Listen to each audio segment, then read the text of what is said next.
Hay dos escritoras de la literatura española del siglo XX que creo que están injustamente olvidadas y que a mí me conquistaron por completo la primera vez que las leí. Estoy deseando seguir leyéndolas y hoy desde este canal, desde Al son de un libro, me gustaría hablaros sobre todo de dos de sus libros, los que fueron mi puerta de entrada a sus obras.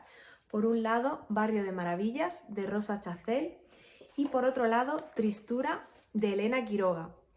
Estas dos obras tienen varios puntos en común, ambas fueron premio de la crítica y también tratan de historias relacionadas con la infancia de las propias autoras, tienen marcado carácter autobiográfico y son novelas de crecimiento.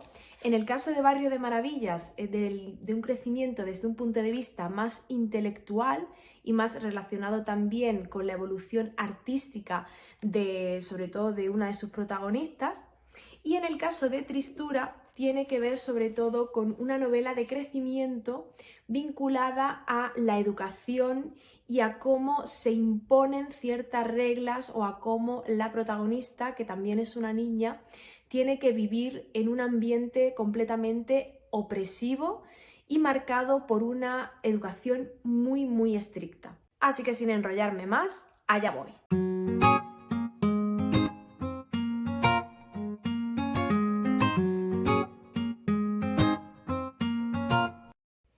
Voy a comenzar hablando de Rosa Chacel, una escritora que estoy deseando seguir descubriendo, que cuanto más leo sobre ella y sobre todo también en cuanto a algunas de sus reflexiones, más me enamoro de su forma de pensar, de su manera de escribir.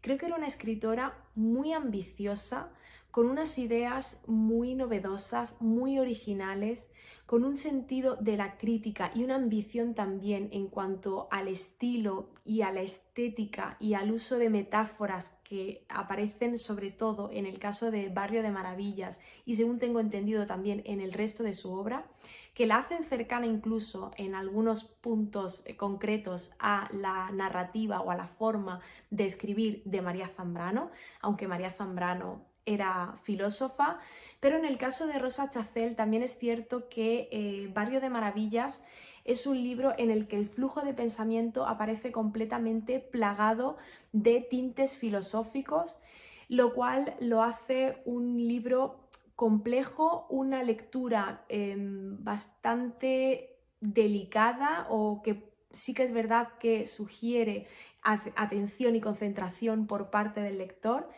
cierto esfuerzo y un libro también en el que se aprecia muy bien el marcado carácter autobiográfico y también la importancia de la faceta artística, porque Rosa Chacel nació en el seno de una familia liberal, fue educada en casa por su madre y posteriormente ella era natural de Valladolid y cuando decidió trasladarse a Madrid para matricularse en la Escuela de Bellas Artes, en la Escuela Superior de Bellas Artes de San Fernando, pues aquí comenzó a impregnarse mucho más de la influencia del arte, sobre todo la influencia también del pensamiento orteguiano con respecto a la deshumanización del arte. Ortega y Gasset la influyó también muchísimo al respecto y fue una escritora que reivindicó mucho el papel de la mujer en esos círculos del arte, la reivindicación de la faceta artística y de la importancia de formar parte de esos círculos intelectuales,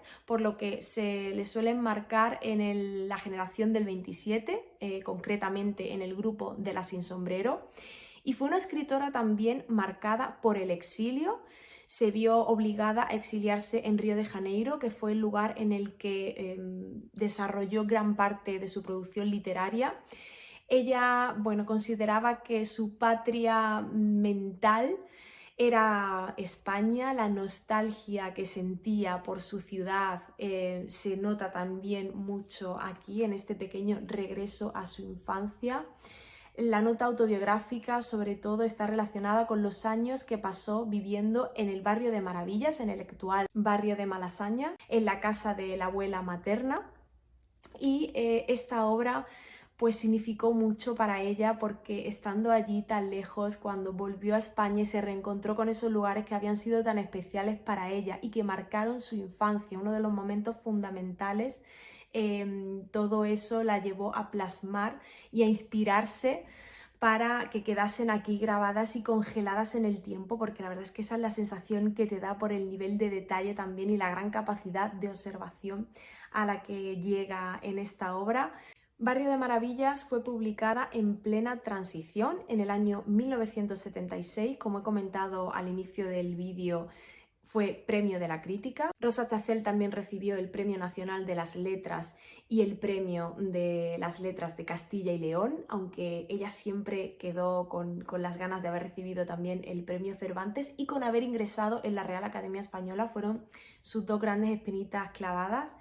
Pero la verdad es que la obra de esta escritora está plagada sobre todo de su amor por el arte y de la lucha por el reconocimiento de la mujer y del universo femenino, ligado sobre todo a esta faceta intelectual tan importante y tan crucial y clave a lo largo de su vida. De hecho, en esta obra, en Barrio de Maravillas, que está considerada como una novela de crecimiento, vamos a conocer a dos protagonistas, dos niñas, que son Isabel y Elena, que pertenecen a dos mundos completamente contrapuestos. Por un lado, Elena es una niña que lo tiene todo a su alcance, que brilla y que con ese brillo y esa facilidad que tiene por la posición que disfruta en la vida parece eclipsar por completo a Isabel, que ella sin embargo tiene que luchar continuamente por poder conseguir su sueño y por poder labrarse su futuro y su posición. Se ve muy bien esa evolución de los personajes desde el paso de la infancia hacia la adolescencia, sobre todo desde un punto de vista muy sensorial, muy delicado, muy íntimo. Rosa Chacel logra adentrarse en este universo interior de los personajes, sobre todo de los personajes femeninos, de las mujeres que aparecen aquí, de las protagonistas, y además de zambullirse por completo en los conflictos, son ellas mismas, las niñas, las que nos narran en primera persona lo que les ocurre. Conocemos la historia a través de diferentes puntos de vista, también está el narrador omnisciente. En cuanto a técnica narrativa, es una obra también que está plagada de matices. Y luego, en cuanto a los personajes, conocemos todo lo que ocurre desde la subjetividad, porque son ellas mismas las que, como decía, nos van a narrar y a relatar lo que les sucede, y sobre todo también a través del monólogo interior, que a mí me gustaría destacar principalmente porque es un monólogo interior en el que se detiene la autora mucho en los detalles, en los olores, en los sabores, en los colores. La luz va a ser fundamental, como si de un cuadro de Monet se tratase.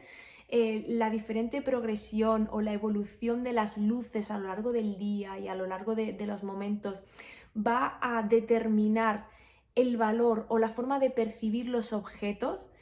Es un texto con una fuerza expresiva muy llamativa.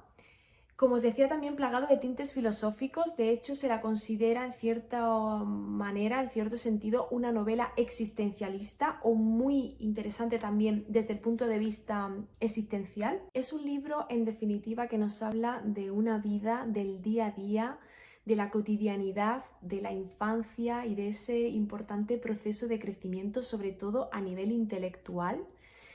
Y es también un pequeño viaje sin muchos sobresaltos. Es una narración muy inmersiva con respecto al mundo interior de los protagonistas, pero pausada. Hay muy poquita acción. El barrio de Maravillas se presenta como un personaje más, que además es el que sirve para cohesionar lo que ocurre en la vida de estas personas que forman parte del barrio. Al final son todos como parte de un todo unificado, integrado, que es determinante y que influyen unos en otros, unos elementos en otros, tanto el barrio con respecto a los personajes entre sí. Y es un libro complejo, ciertamente. A mí me recordó en algunos aspectos, en cuanto al flujo de pensamiento, a Virginia Woolf, a la forma de llevarlo a cabo, de desarrollarlo. Me recordó también a Proust, por esto que os comentaba de la importancia de un simple olor o de un simple gesto para retrotraernos a momentos determinados y fijarnos en ellos, parecer como o intentar que parezca que se ha congelado el tiempo y que nos estamos fijando como a través de un microscopio en un momento determinado, en un detalle muy minucioso. Y en definitiva creo que es una obra colosal, de verdad, merece muchísimo la pena. No lo he comentado al principio que forma parte de una trilogía denominada Escuela de Platón. Esta es la primera entrega, luego le sigue Acrópolis y la última parte sería Ciencias Naturales. Así que bueno, hay mucho más por descubrir. Desde el amanecer es otro libro aparte en el que también trata sobre todo el tema de la infancia. Una infancia que ya para terminar y para acercarnos un poquito más sobre todo a la vida de Rosa Chacel, porque se va a plasmar muy bien en su obra, su vida y su infancia y sus recuerdos están aquí también capturados en lo que nos está contando entre las páginas de este libro. Ella tuvo mucha influencia de uno de sus tíos, que era Paco Arimón, gracias al cual, bueno, más bien gracias a su biblioteca, tuvo acceso a autores como Shakespeare, Dostoyevsky, Flaubert, y fueron autores que también la influyeron y que determinaron en gran parte algunas de sus obsesiones, de sus temáticas, de sus formas de narrar. Así que, bueno, en definitiva fue una mujer plagada de matices, compleja y con una riqueza lingüística y metafórica, simbólica, incluso filosófica y sobre todo literaria, que merece muchísimo la pena conocer. Y en segundo lugar, quería hablaros también de Elena Quiroga, que fue una de las mujeres, de las escritoras más singulares de la literatura española de posguerra, de la segunda mitad del siglo XX. Recibió diferentes premios, como es el caso del Premio Nadal por su novela Viento del Norte, que ha sido recientemente rescatada y editada por la editorial Bamba. También ganó, como he comentado al principio, el Premio de la Crítica por su novela Tristura, que es de la que quiero hablaros brevemente en este vídeo. Y fue además la segunda mujer en ingresar en la Real Academia Española tras Carmen Conde.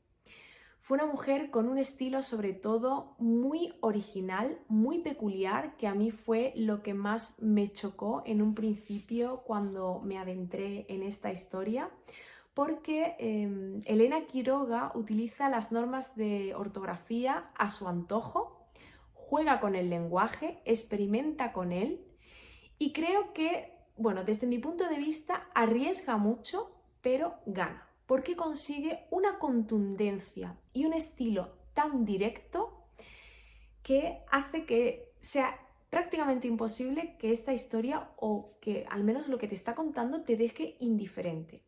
Consigue impactar en el lector, aunque pueda chocar, como digo, esa forma que tiene tan particular de narrar y de redactar sobre todo. Pero esto lo combina además con la delicadeza que en este caso le otorga el personaje protagonista, que es una niña, Tadea, lo cual le aporta una dulzura, una ternura, una delicadeza e incluso una sensibilidad muy especial que hace que sientas la historia muy cercana desde el principio, desde las primeras páginas.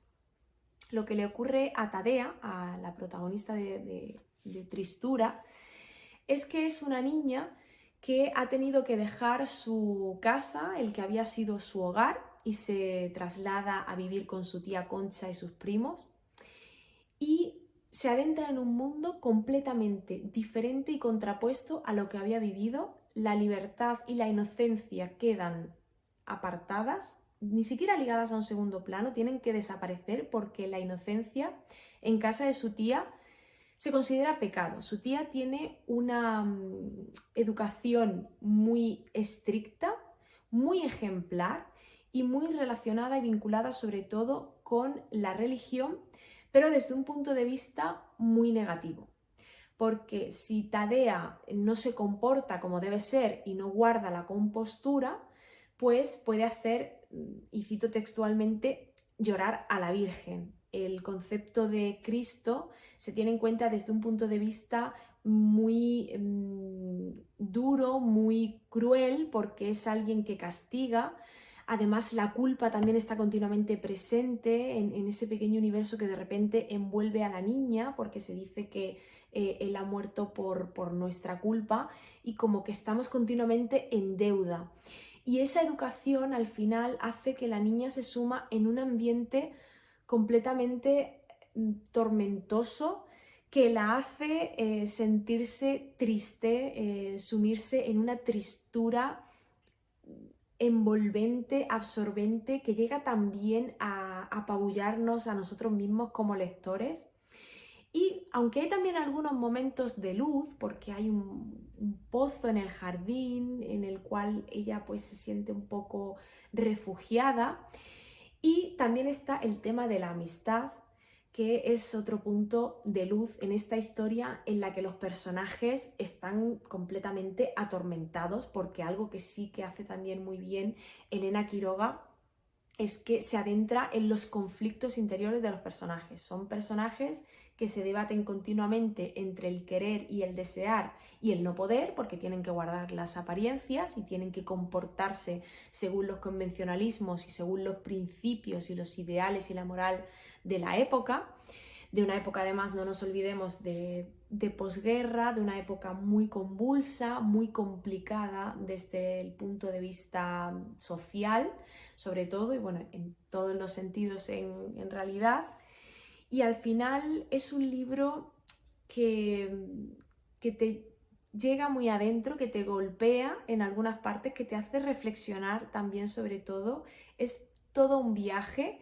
Elena Quiroga es osada, tiene incluso un atisbo de provocación que hace que sea una lectura bastante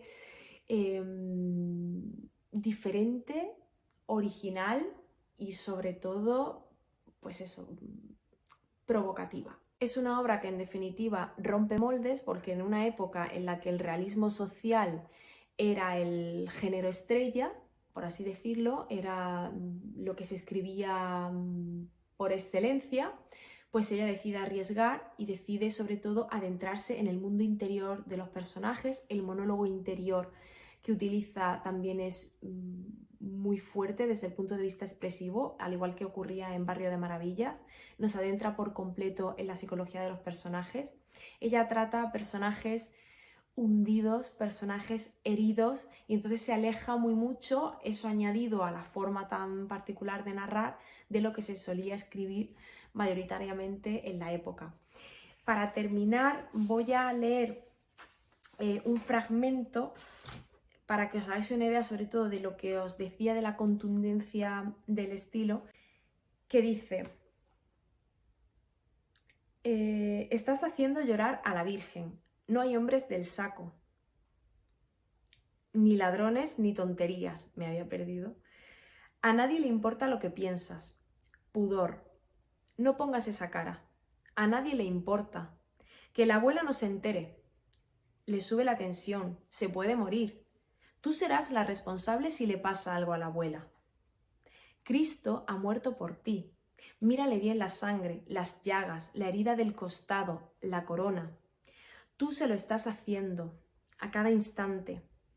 Para ver a tu madre, ganar el cielo. La figura de la madre, de la nostalgia, esa ausencia tan marcada, también sobrevuelan continuamente por la mente y por las circunstancias de la vida de Tadea.